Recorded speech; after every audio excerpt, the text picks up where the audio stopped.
and we are back with Play It Forward and Mary Lou Belli, director of a short film called America, nominated by Emily Dell, writer-director of Troubled Youth.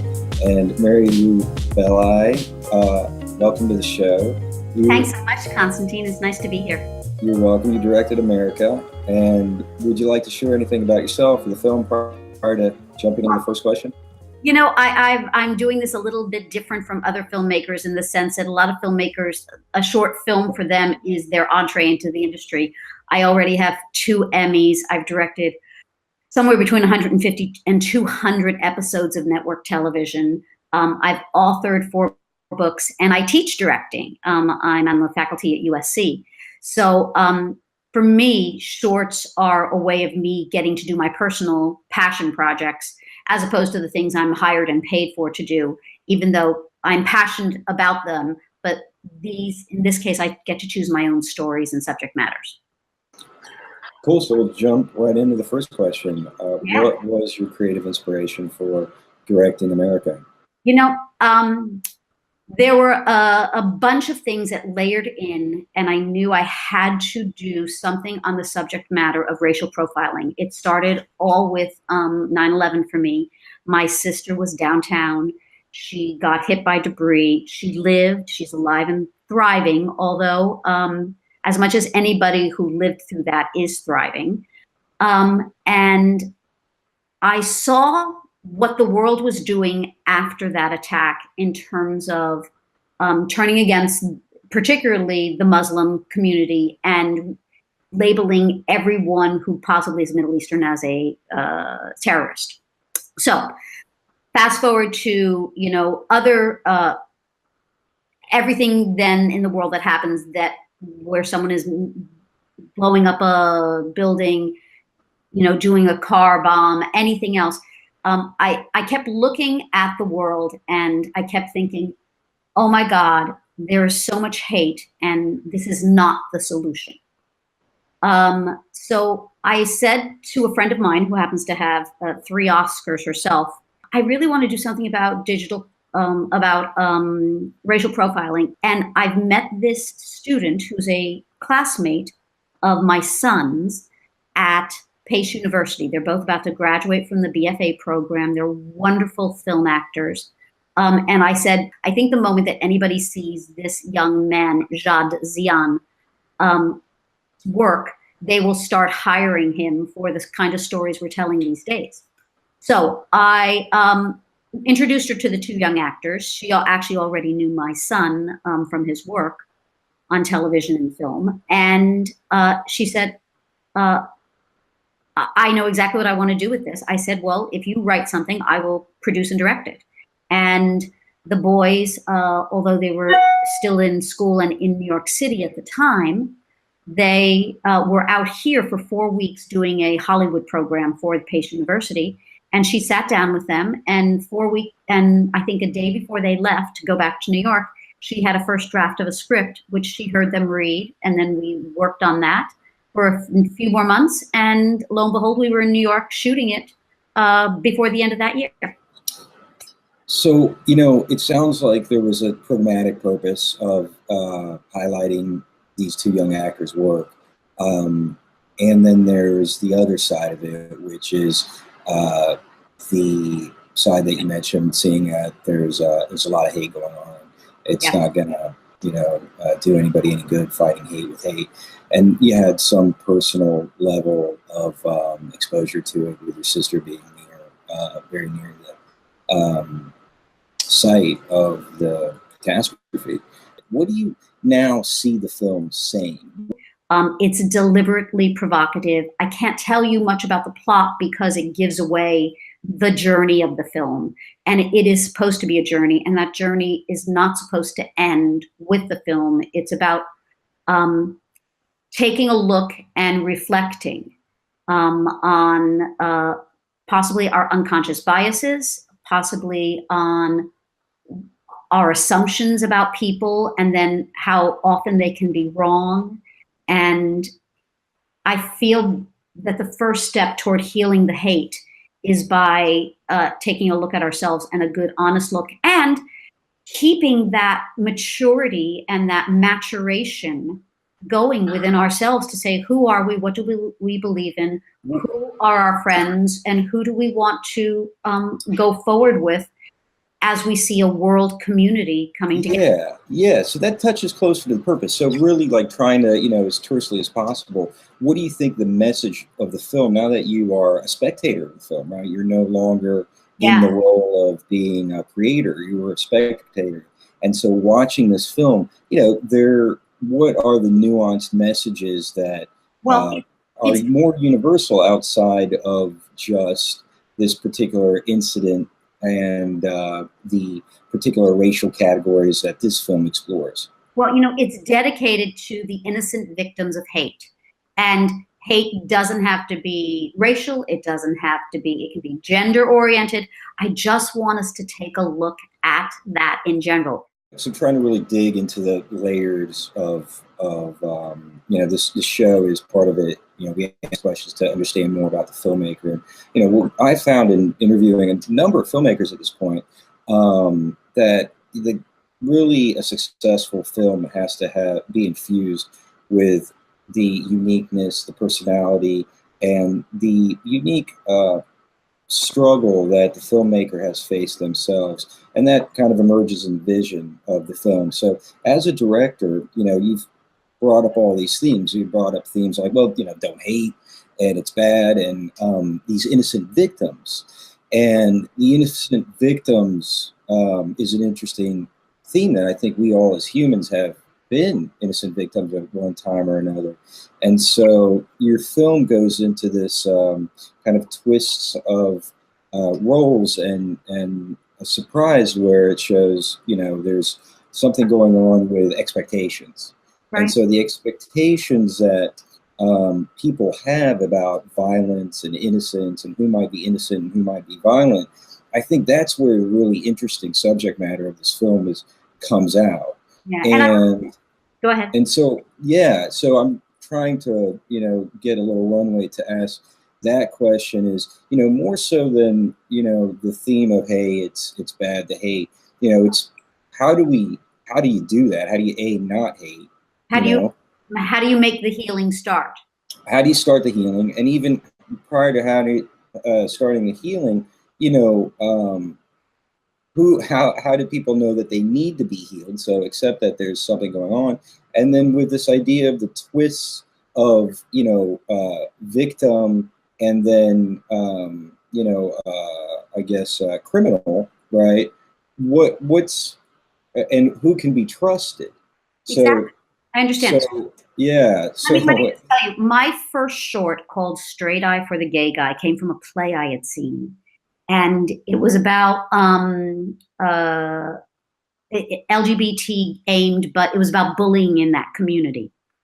And, when I do my personal stuff, my favorite episode that I've directed this year was on a show called The Quad. And I don't want to say it was an homage because I don't want to elevate this and all, but it was, I really kind of took my visual sense from that episode from the Charlottesville riots, because this was about an alt-right group at a predominantly Black college in the South. So thematically, this is something that really resonates for me. And in terms of where do I find the healing? And I think it's in meeting the individuals and seeing their humanity. And I think it can start on a very easy one-to-one basis. I think every time you meet someone who you have preconceived ideas about, be it another person in high school, a colleague, a person who you think is famous, whatever, and then you go, oh, they're not like that at all. I want people to watch this film and have the experience of it, because it's in the experiencing of it that I have personally witnessed a transformation by the audience, and particularly individuals in the audience, because they come up to me after and they go, oh my God, you have no idea how this affected me. And again, they do it for days after or weeks after. I get an email and go, still thinking about it. And wow, you turned my head around, but wow, you did turn my head around.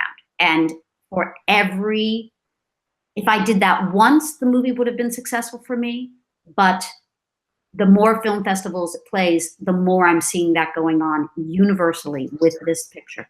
Well, that's great. Good for you. Yeah, thank you. know, you're welcome. You know, the most interesting thing to me, just in talking to you, that resonated or kind of resonates now and evolved itself in my understanding since talking to you as the creator of the film. I think the most provocative thing is that this play of, you know, what is innocence and then what is guilty, and who is the victim, who is the perpetrator. That transformation, and the title of the film called America, I think that suggests that a recontextualizing or rethinking of America, that we may not be as innocent victims as we think we are. So I think that was, you know, the most provocative thing.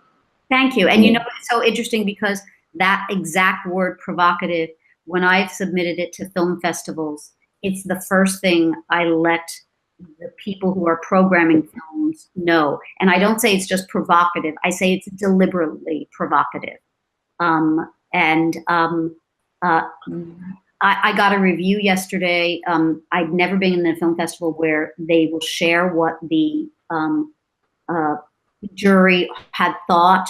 And in this case, it was written. This review probably meant more to me than anything because it completely got what I was going for and had seen all the nuances of the film. And clearly I had, you know, this jury member had been moved and touched. And I don't want to say so much more because it is provocative. You know, I got to him or her. I have no idea if it was a man or woman who had seen it, but the reaction was exactly what I had hoped for. And, you know, again, if it reaches one person, great. If it reaches thousands, even better. Well, and you know, that leads us very nicely into the last question. How did it reach you? How have you changed since making the film? You know, like I said, you know, I have attended and become part of things like the refugee organizations in the United States and the outreach.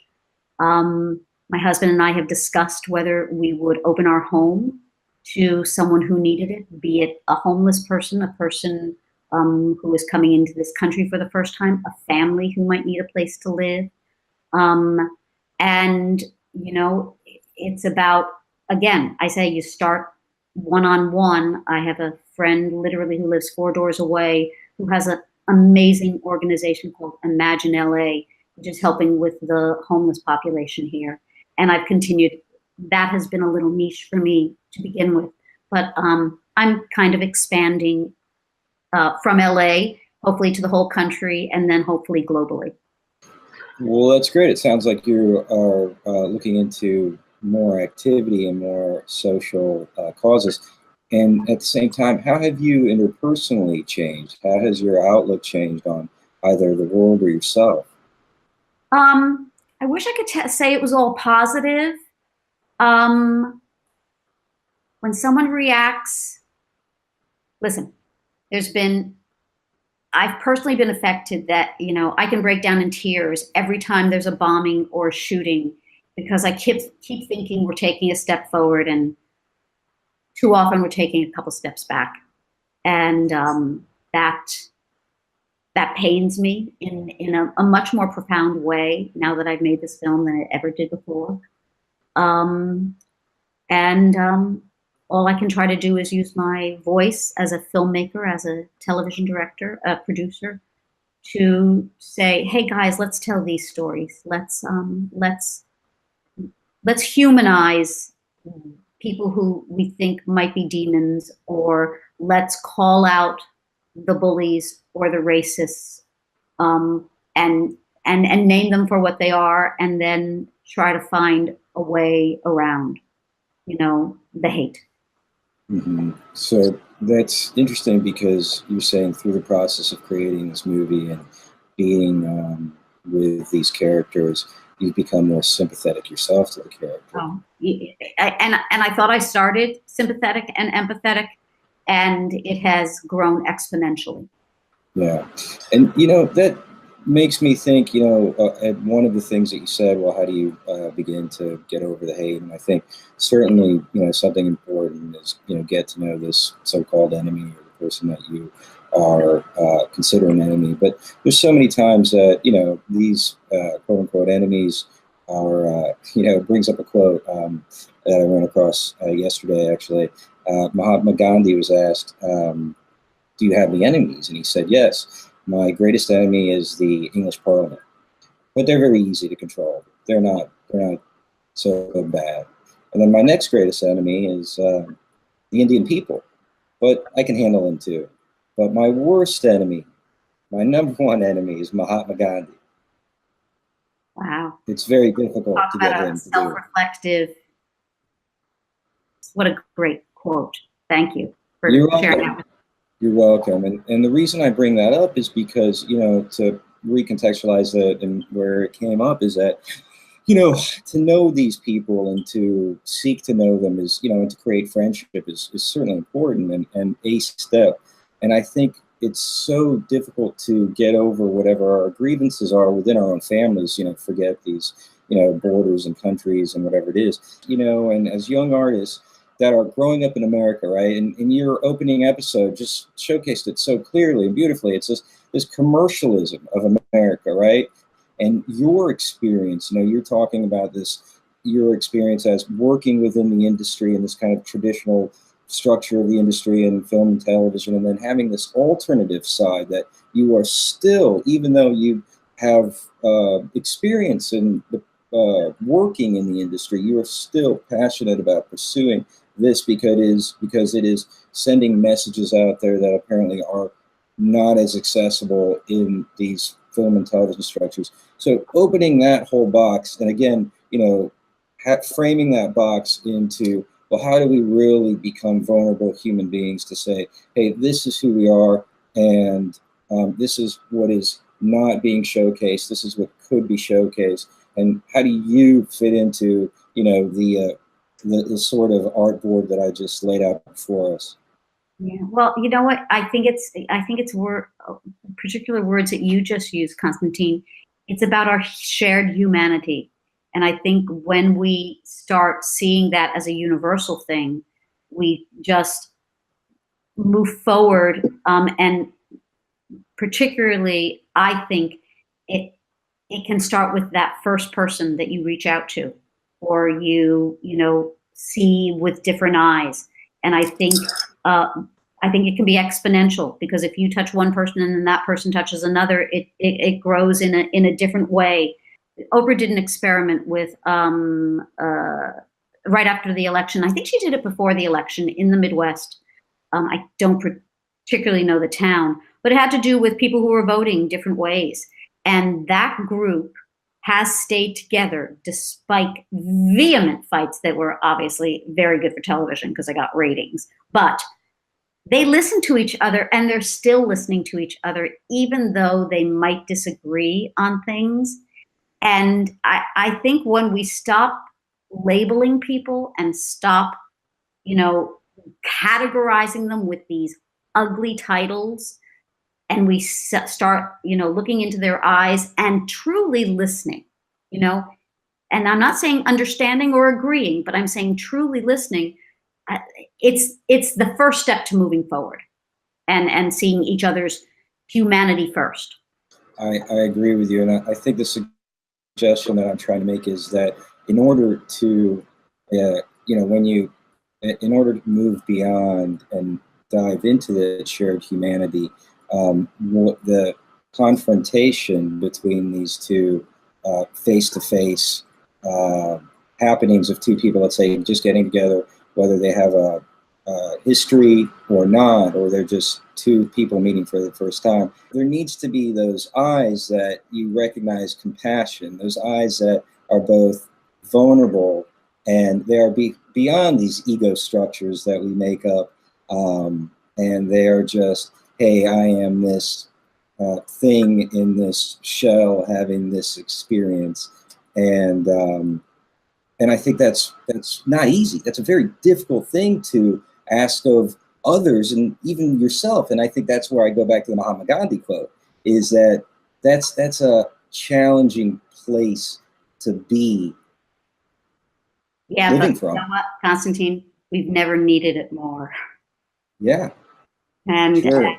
So, you know, sometimes necessity sparks invention.